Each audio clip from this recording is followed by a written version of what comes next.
Hai semuanya, selamat datang di channel YouTube Garuda IDN. Berikut ini kami akan membagikan kumpulan berita timnas terbaru nih, diantaranya sebagai berikut. Resmi, inilah formasi Indonesia versus Lebanon dengan 3 striker gacor. Timnas diprediksi menang minimal 2-0 dan raih 3 poin. Namun sebelum lanjut ke pembahasannya, alangkah baiknya untuk tekan tombol like dan subscribe-nya ya guys. Jika sudah, mari kita lanjut.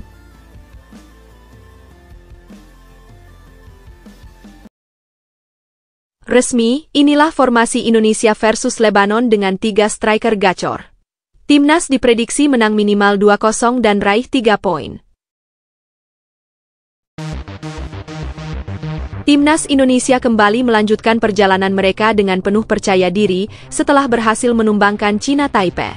Skuad Garuda diketahui menang telak dengan skor 6-0 di pertandingan yang dilaksanakan di Stadion Gelora Bung Tomo, Sidoarjo, Jumat, 5 September 2025 lalu. Kemenangan tersebut menjadi modal berharga jelang laga melawan Lebanon. Publik tentu menantikan kejutan baru dari anak asuh Patrick Kluivert. Namun, skuad kali ini tidak diperkuat oleh salah satu pemain inti yakni Ulla Romeni, yang terpaksa absen karena mengalami cedera yang cukup parah. Sementara itu, Marcelino Ferdinand juga diparkir di bangku cadangan lantaran dinilai masih terlalu individualistis di lapangan. Meski begitu, kekuatan Garuda tetap solid. Kluivert menurunkan komposisi terbaik dengan skema 4-3-3. Dengan susunan ini, Indonesia diyakini bisa memberi tekanan sejak awal. Prediksi pun bermunculan, banyak yang memperkirakan Garuda akan menang minimal dengan skor 2-0 dan mengamankan 3 poin penuh. Di bawah Mistar, nama Emil Audero menjadi pilihan utama. Kiper berdarah Indonesia-Italia ini dikenal memiliki refleks cepat serta kemampuan membaca arah bola yang sangat baik. Kehadirannya membuat lini pertahanan jauh lebih tenang. Emil bukan hanya sekadar penjaga gawang, tetapi juga pemimpin yang mampu mengatur barisan bek. Pengalamannya bermain di Eredivisie MLS membuat ia terbiasa menghadapi tekanan dari penyerang-penyerang top Eropa dan Amerika. Saat menghadapi Lebanon, Emil diharapkan bisa menjadi tembok kokoh yang sulit ditembus. Ia piawai mengantisipasi bola-bola silang dan jago dalam situasi 1 lawan 1. Dengan gaya bermainnya yang tenang dan penuh perhitungan, Emil diyakini bisa menjadi kunci agar Indonesia menjaga clean sheet. Para bek tentu merasa lebih percaya diri bila ada sosok sekelas Emil berdiri di belakang mereka. Kemudian, untuk posisi bek, Kluivert akan menurunkan 4 pemain, yakni 2 jantung pertahanan yang akan diisi oleh Jai Itzes dan Rizky Ridho. Salah satu pilar pertahanan utama adalah Jai Itzes. Bek tangguh ini menjadi jantung permainan di lini belakang.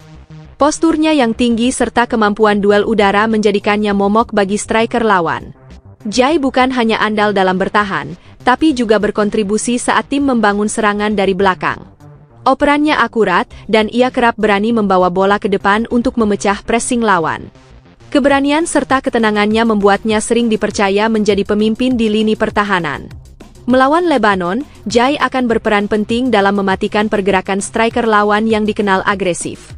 Selain itu, pengalamannya di Eropa membuatnya terbiasa menghadapi berbagai gaya bermain. Kombinasi antara kekuatan fisik, kecerdasan membaca situasi, serta kepemimpinan menjadikan Jai sebagai salah satu kartu as Indonesia di lini belakang. Di sisi lain dari duet sentral, ada Rizky Ridho. Pemain muda ini berkembang pesat menjadi salah satu bek terbaik yang dimiliki Indonesia. Ridho memiliki keunggulan dalam marking ketat dan mampu melakukan tackle bersih di momen krusial. Walau masih berusia muda, mentalitasnya sudah matang. Ia berani berduel dengan penyerang manapun tanpa gentar. Kolaborasinya bersama Jai Itzes sangat dinantikan karena keduanya saling melengkapi. Jai lebih dominan di udara, sementara Ridho cepat mengantisipasi bola bawah. Saat menghadapi Lebanon, Ridho diharapkan bisa menutup celah sekecil apapun agar lawan tidak leluasa menyerang. Selain bertahan, Ridho juga kadang maju membantu serangan lewat tendangan jarak jauh. Dengan semangat juangnya, Ridho jadi simbol generasi baru Garuda yang pantang menyerah di lapangan. Di sektor kiri, posisi fullback dipercayakan kepada Kelvin Verdong. Pemain keturunan Belanda ini dikenal punya tenaga besar untuk naik turun sepanjang pertandingan. Ia punya kemampuan bertahan yang solid, tetapi juga sering membantu serangan lewat crossing akurat ke kotak penalti. Verdonk adalah tipe bek modern yang tidak hanya fokus menghalau lawan, tetapi juga aktif membangun peluang. Pergerakannya di sisi kiri akan sangat membantu Ragnar Oratmangoen yang bermain di depannya. Dengan kombinasi keduanya, Indonesia berpotensi menciptakan serangan berbahaya dari sayap kiri.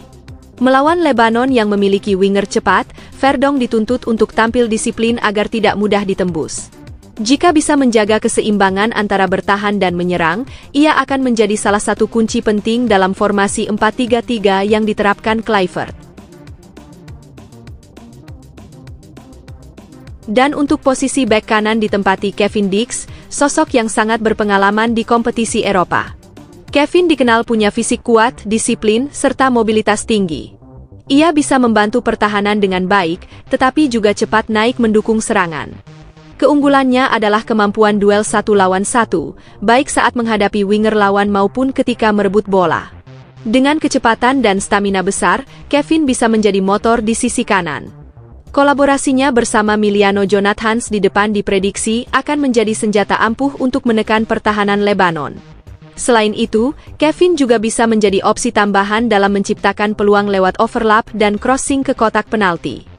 Ketegasan dalam bertahan serta keberanian membantu serangan menjadikan Kevin sebagai bagian vital dari lini belakang Garuda. Lanjut untuk posisi gelandang akan diisi oleh Beckham Putra, Tom Haye, dan Sandy Walsh. Di lini tengah, nama Beckham Putra menjadi sorotan. Pemain muda ini terus menunjukkan perkembangan luar biasa. Kreativitas serta visi bermainnya membuat ia sering menjadi penghubung antar lini. Beckham mampu mengalirkan bola dengan cepat, serta punya insting membuka ruang bagi rekan-rekannya. Pergerakannya dinamis, kerap turun membantu bertahan lalu cepat bergerak maju membangun serangan. Di pertandingan melawan Lebanon, Beckham diperkirakan akan berperan sebagai motor serangan. Dia diharapkan bisa menjaga tempo sekaligus menciptakan peluang bagi trio penyerang. Dengan mentalitas pantang menyerah serta semangat tinggi, Beckham seringkali menjadi inspirasi bagi pemain lain. Jika bisa menjaga konsistensi, Beckham Putra bukan hanya menjadi pemain kunci di laga ini, tetapi juga prospek cerah bagi masa depan timnas Indonesia. Sosok lain yang tak kalah penting di lini tengah adalah Tom Haye.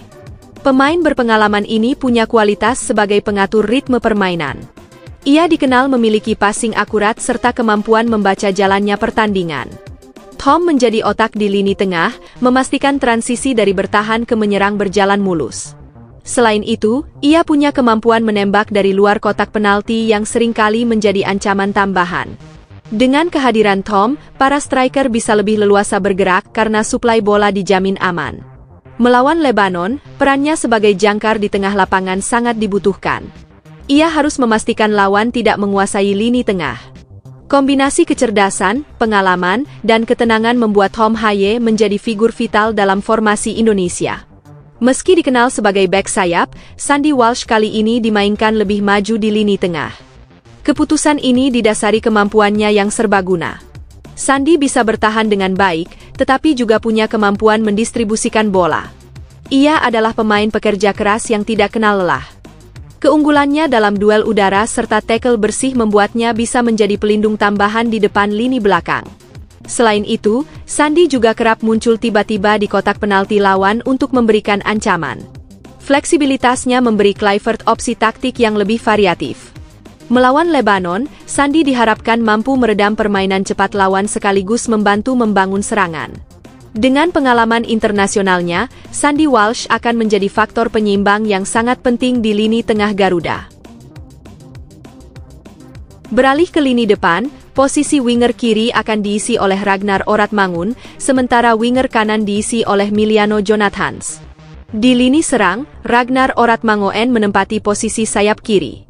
Pemain yang baru pulih dari masalah kebugaran ini memiliki kecepatan dan kemampuan dribble yang menawan. Ragnar dikenal lihai menembus pertahanan lawan lewat akselerasi tajam. Selain itu, ia juga sering memotong ke tengah untuk melepaskan tembakan kaki kanan yang keras. Perannya di sisi kiri sangat krusial, karena ia bisa membuka ruang bagi Mauro Zijlstra di tengah maupun Verdonk yang naik dari belakang. Dengan kreativitasnya, Ragnar diharapkan mampu menciptakan peluang berbahaya. Meski belum lama kembali ke skuad, kepercayaan yang diberikan kepadanya menjadi bukti bahwa kualitas Ragnar memang dibutuhkan. Lawan harus waspada, karena satu momen saja bisa cukup bagi Ragnar untuk mengubah jalannya pertandingan. Di sisi kanan serangan, ada Emiliano Jonathans. Penyerang muda yang baru dinaturalisasi ini langsung mencuri perhatian dengan kecepatan dan teknik olah bolanya. Emiliano memiliki naluri mencetak gol sekaligus mampu memberikan assist bagi rekan setim. Ia bisa menusuk dari sisi kanan atau memberikan umpan silang akurat ke kotak penalti. Kombinasinya bersama Kevin Dix di sisi kanan diyakini akan sangat berbahaya bagi pertahanan Lebanon. Selain itu, Emiliano juga dikenal gigih dalam melakukan pressing saat lawan mencoba membangun serangan.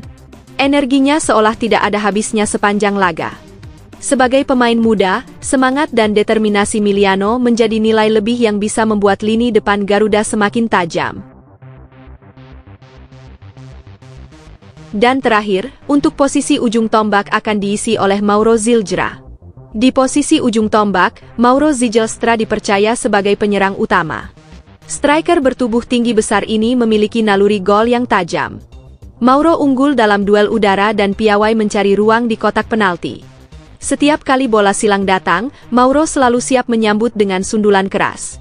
Selain itu, ia juga punya tendangan kaki kiri yang mematikan. Mauro bukan hanya finisher, tetapi juga mampu menjadi pemantul bola bagi rekan-rekannya. Dengan keberadaan Ragnar dan Emiliano di kedua sisi, Mauro diyakini akan mendapatkan banyak suplai bola. Lawan harus ekstra hati-hati, sebab sedikit saja lengah bisa berujung gol. Mauro Zilstra adalah harapan utama Indonesia untuk membobol gawang Lebanon dan membawa Garuda meraih kemenangan.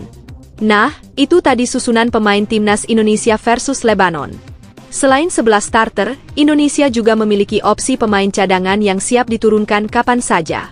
Nama-nama seperti Justin Hubner, Joe Pelupesi, Nathan Choi Aon, Eliano Reijnders, hingga Adrian Wibowo berpotensi besar tampil di babak kedua. Kehadiran mereka memberi kedalaman skuad yang membuat Patrick Kluivert bisa melakukan banyak variasi. Jika skenario berjalan mulus, trio striker yang dimainkan sejak awal. Publik tentu berharap pergantian pemain bisa menambah daya serang dan menjaga intensitas permainan hingga peluit akhir. Dengan formasi yang teratur serta komposisi skuad yang cukup baik, optimisme untuk meraih kemenangan pun semakin tinggi. Prediksi pun bermunculan, sebagian besar meyakini Indonesia mampu menang minimal dengan skor 2-0. Laga melawan Lebanon bukan hanya soal meraih 3 poin, tetapi juga soal pembuktian bahwa timnas Garuda mampu tampil konsisten melawan tim kuat Asia lainnya. Jika hasil positif kembali diraih, kepercayaan diri tim akan meningkat drastis dan membuka peluang menang yang lebih besar di laga-laga berikutnya.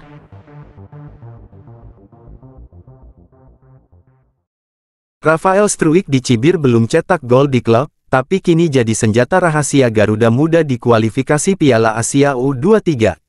Lawan berat Korea Selatan siap dibuat kaget dengan ledakan sang penyerang 185 jam. Gelora Delta, Sidoarjo, akan jadi saksi panasnya kualifikasi Piala Asia U23.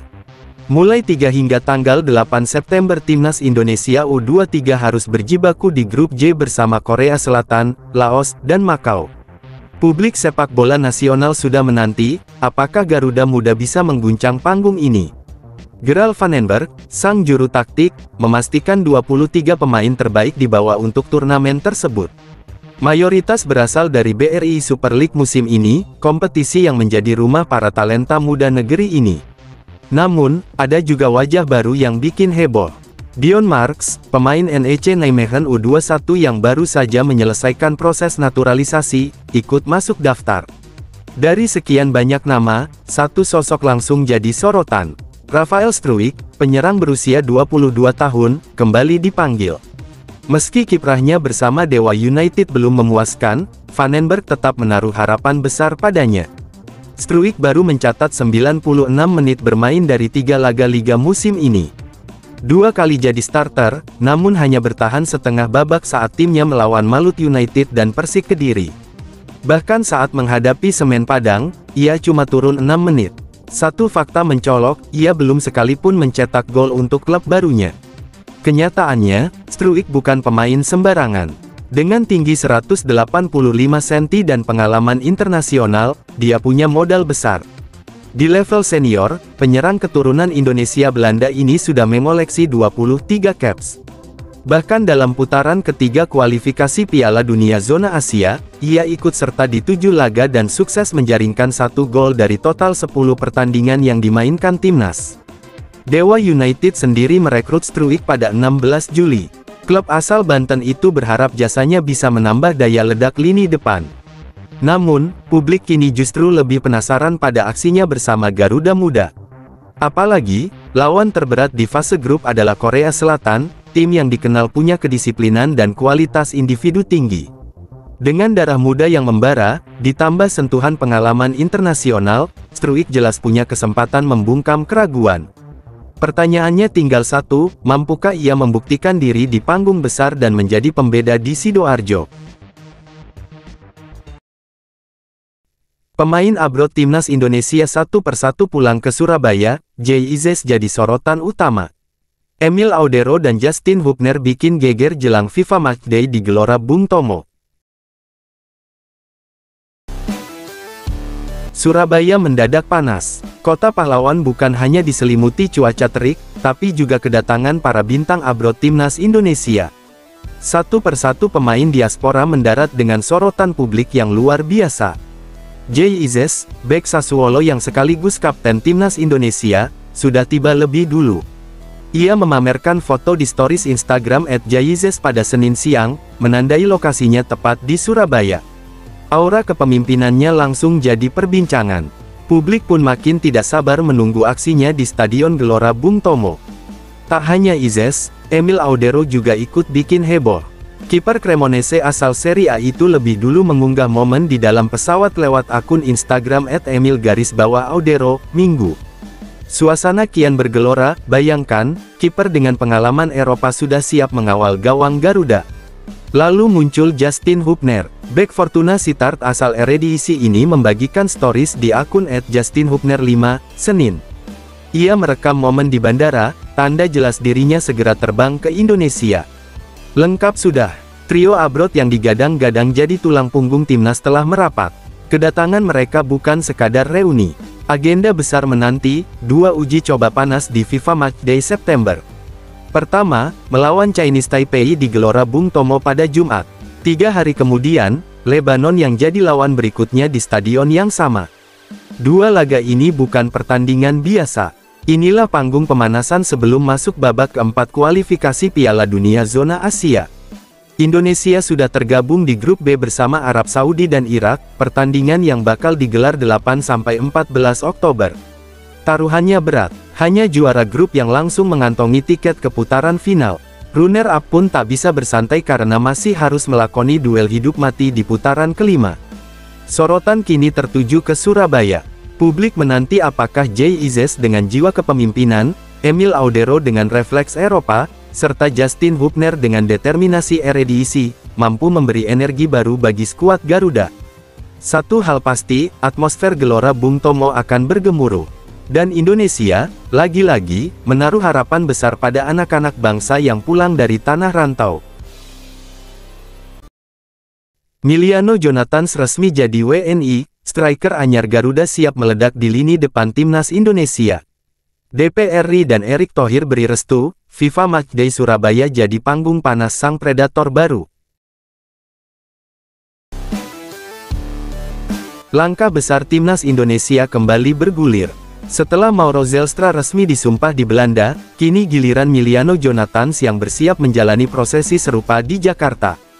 Jika tidak ada hambatan, pekan depan striker berdarah Belanda Indonesia ini akan resmi menjadi WNI, dengan sumpah yang rencananya dipimpin langsung oleh Menteri Hukum RI, Supratman Andi Aktas. Prosesi naturalisasi ini bukan kabar baru.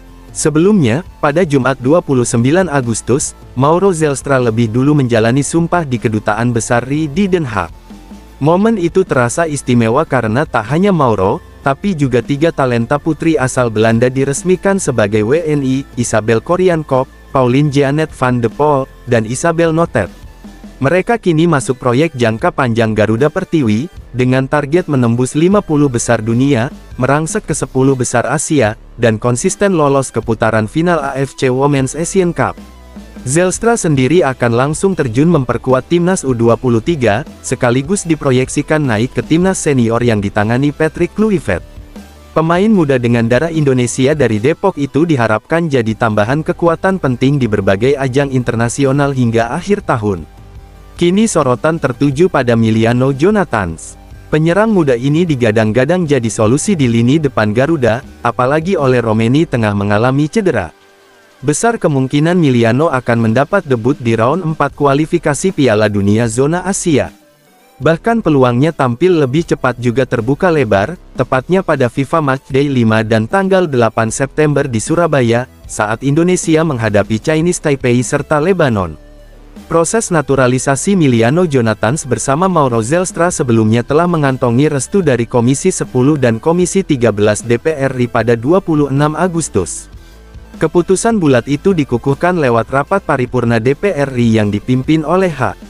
Cucun Ahmad Syamsurizal. Ketua Umum PSSI, Erick Thohir, menegaskan bahwa naturalisasi 5 pemain anyar ini bukan hanya langkah teknis memperkuat skuad, tetapi juga simbol kerjasama erat antara olahraga dan parlemen. Baginya, ini momentum kebanggaan nasional yang akan mengangkat nama Indonesia lebih tinggi di panggung internasional. Agenda Timnas Indonesia di Surabaya terancam buyar gara-gara demo memanas. Kualifikasi Piala Asia U23 dan FIFA Matchday bisa tertunda di detik-detik akhir. Suasana Jawa Timur memanas, ribuan massa turun ke jalan dalam beberapa hari terakhir. Surabaya yang jadi pusat perhatian tak lepas dari gejolak politik. Bahkan, Gedung Grahadi, cagar budaya sekaligus kantor gubernur, ikut jadi sasaran amarah. Kondisi ini membuat aparat keamanan harus berhitung ulang, sebab risiko keamanan makin tinggi. Namun, meski tensi politik membara, Asprof PSSI Jatim tetap optimistis. Wakil Ketuanya, Amir Burhanuddin, menegaskan bahwa 2 agenda besar Timnas Indonesia di Jatim masih sesuai rencana. Tidak ada perubahan, baik untuk kualifikasi Piala Asia U23 maupun laga FIFA Matchday yang sudah dijadwalkan. Skuad Garuda Muda sebenarnya sudah memulai persiapan sejak awal pekan lalu. Kadek Arel dan rekan-rekannya menjalani latihan di Surabaya, tapi sesi dilakukan tertutup. Pelatih Gerald Vandenberg masih bungkam soal starting 11. Strategi dan komposisi tim disimpan rapat demi menghindari gangguan non-teknis. Turnamen kualifikasi Piala Asia U23 sendiri bakal dimulai Selasa, tanggal 3 September di Stadion Gelora Delta, Sidoarjo. Laos, Korea Selatan, dan Makau siap jadi lawan Indonesia di grup J. 2 di antaranya, Laos U23 dan Korea Selatan U23, sudah mendarat sejak 31 Agustus lalu. Makau baru dijadwalkan tiba malam ini. Tak hanya level U23, agenda senior juga padat. Timnas Indonesia arahan Patrick Kluivert bersiap menghadapi 2 FIFA Matchday di Gelora Bung Tomo. Laga pertama kontra China Taipei berlangsung Jumat, tanggal 5 September. 3 hari berselang, Garuda menjajal kekuatan Lebanon. Patrick Kluivert sendiri sudah terlihat di Surabaya. Beberapa pemain kunci juga ikut, seperti Ricky Kambuaya, Jay Izzes, dan Ragnar Oratmangun. Para penggawa lain masih menyusul dan direncanakan langsung ikut latihan ringan tertutup pada malam harinya. Sementara itu, lawan-lawan Garuda, China Taipei dan Lebanon, dijadwalkan bergiliran datang pada awal pekan. 2 turnamen, 2 level, dan 1 kota. Surabaya kini jadi panggung penting sepak bola Indonesia. Tapi dengan eskalasi demo yang semakin panas, jadwal bisa sewaktu-waktu bergeser. Semua kini menunggu, apakah Garuda tetap terbang sesuai rencana, atau badai politik membuat sayapnya terpaksa tertahan. Kelvin Verdong resmi hengkang ke Lille dengan mahar fantastis, tinggalkan NEC Nijmegen di puncak klasemen. Bek Timnas Indonesia ini siap duet maut dengan Olivier Giroud dan tampil di Europa League. Drama transfer sepak bola Eropa kembali menyentuh Indonesia. Nama Kelvin Verdong, bek kiri berdarah Aceh yang jadi andalan tim nasional, resmi jadi sorotan setelah Lille berani menebusnya dengan mahar 3 juta euro atau sekitar 57,8 miliar. Nominal besar ini disepakati bersama NEC Nijmegen, klub yang selama 5 musim terakhir ia bela. Menariknya, Verdonk tidak langsung terbang ke Prancis. Ia lebih dulu menghormati klub lamanya dengan tampil di laga kontra Fortuna Sittard, 31 Agustus. Keputusan ini diambil demi menjaga hubungan baik dengan sang pelatih, Dick Schreuder, sekaligus menutup pengabdiannya di Eredivisie dengan elegan. Padahal, NEC sedang memuncaki klasemen sementara dengan koleksi 9 poin sempurna, mencetak 12 gol, dan baru kebobolan sekali. Karir Verdonk sendiri cukup berliku. Sebelum menjejakkan kaki di Lille, ia sempat merasakan kerasnya Liga Portugal bersama Famalicão pada musim 2020.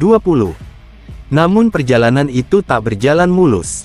Dari 13 laga yang dimainkan, ia akhirnya dipinjamkan ke NEC hingga statusnya dipermanenkan. Kini, kesempatan emas kembali terbuka lebar. Kehadiran Verdonk di Lille akan mempertemukannya dengan sejumlah nama beken. Ada Olivier Giroud, legenda sepak bola Prancis yang pernah memperkuat Arsenal, Chelsea, dan AC Milan. Kombinasi umpan silang akurat Verdonk dengan tandukan maut Giroud jelas jadi ancaman baru di Ligue 1. Belum lagi Thomas Meunier, bek Belgia ex PSG dan Dortmund, serta Ethan Mbappé yang merupakan adik kandung Kylian Mbappé. Bahkan, André Gomes, ex gelandang Barcelona dan Everton, juga masuk dalam barisan skuad Bruno Genesio musim ini. Selama membela NEC, Verdonk tampil dalam 122 pertandingan, menyumbang 6 gol serta 8 assist. Prestasi terbaiknya adalah membawa Nijmegen finish di posisi ke-6 Eredivisie serta jadi finalis KNVB Beker musim 2023. Kini, babak baru terbuka. Lille yang menutup musim lalu di peringkat kelima berhak tampil di UEFA Europa League. Itu artinya, Verdonk bukan hanya bakal menguji dirinya di Ligue 1, tapi juga punya kans tampil di panggung Eropa. Fans Garuda jelas menunggu, apakah langkah ini menjadikannya semakin matang untuk timnas Indonesia.